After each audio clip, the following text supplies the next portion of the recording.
débutant en programmation, tu ne dois pas utiliser d'IDE. Salut, c'est Greg, j'espère que tu vas bien. Aujourd'hui, on se retrouve pour une nouvelle vidéo dans laquelle je vais te montrer pourquoi, si tu es débutant en programmation, tu ne dois pas utiliser d'IDE. Pourquoi un éditeur de texte, c'est beaucoup mieux pour toi. Mais avant que cette vidéo continue, n'hésitez pas à me suivre sur Twitch, à me follow, car je fais des lives tous les mercredis, 16h, 18h. Le lien est juste en dessous dans la description. Et à me suivre sur mes réseaux sociaux, Twitter, Instagram, pareil, ça fait juste ici, et en description. Donc c'est parti. Dans un premier temps, qu'est-ce que c'est un IDE? Ça veut dire en anglais Integrated Development Environment. Donc c'est un environnement de développement, en gros, où il y a plein de fonctions intégrées comme du débugage, etc., etc.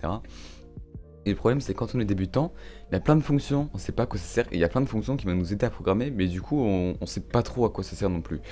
Ce qui fait qu'on va apprendre et prendre des mauvaises habitudes en apprenant via des IDE. Mais un IDE, c'est très bien pour une personne qui s'y connaît énormément en informatique. Ça va lui permettre de coder plus rapidement, plus facilement. Voilà, c'est les points importants de l'IDE. C'est vraiment pour les personnes qui en ont besoin, qui sont des professionnels, c'est très bien. Il faut pas jeter la pierre sur les IDE comme ça là. C'est très bien quand même.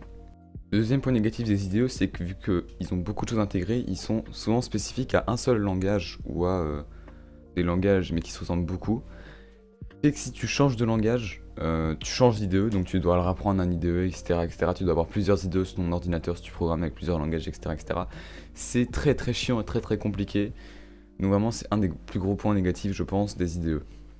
L'alternative aux IDE, c'est un éditeur de texte. Donc qu'est-ce que c'est un éditeur de texte? Bah, c'est juste un petit programme pour écrire du texte comme ça, avec un peu de syntaxe colorée pour que ce soit sympa. Mais donc il n'y a pas plein de trucs qui peuvent servir à rien quand tu débutes, et tu vas juste te concentrer sur programmer pour apprendre ton langage et faire des petits programmes. Et ça franchement c'est quali. Donc un éditeur de texte c'est très léger, ça peut supporter plein de langages parce que la plupart du temps un éditeur de texte a la possibilité d'installer des extensions, donc tu peux pouvoir programmer dans plein de langages différents avec ton éditeur de texte. Donc dans les éditeurs de texte plutôt connus, on a Sublime Text qui est très bien, très simple, très sobre, très clean.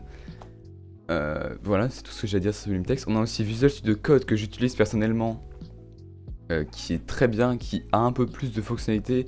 Je pense qu'on peut le considérer ça comme un hybride entre les IDE et l'éditeur de texte. Et on a Atom aussi, qui commence à venir un peu tranquillement. Il y a Vim aussi, qui est un peu plus compliqué à prendre en main, je pense, pour un débutant. Donc voilà, Sublime Text, je pense, c'est très bien. Atom, Visual Studio Code, c'est aussi bien pour les débutants. Vous pouvez choisir un peu, je vous conseille de les installer pour les tester et voir qu'est-ce qui est le mieux pour vous. Donc si vous débutez, ou si vous apprenez un nouveau langage, utilisez un éditeur de texte. Si vous commencez à être bon et vous avez besoin d'un IDE, bah dans ce cas-là, utilisez un IDE.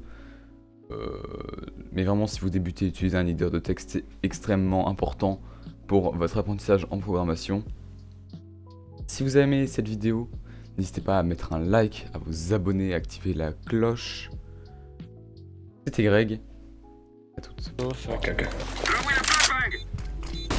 T'as un HP par contre, t'as un HP. Il était blanc. Vas-y.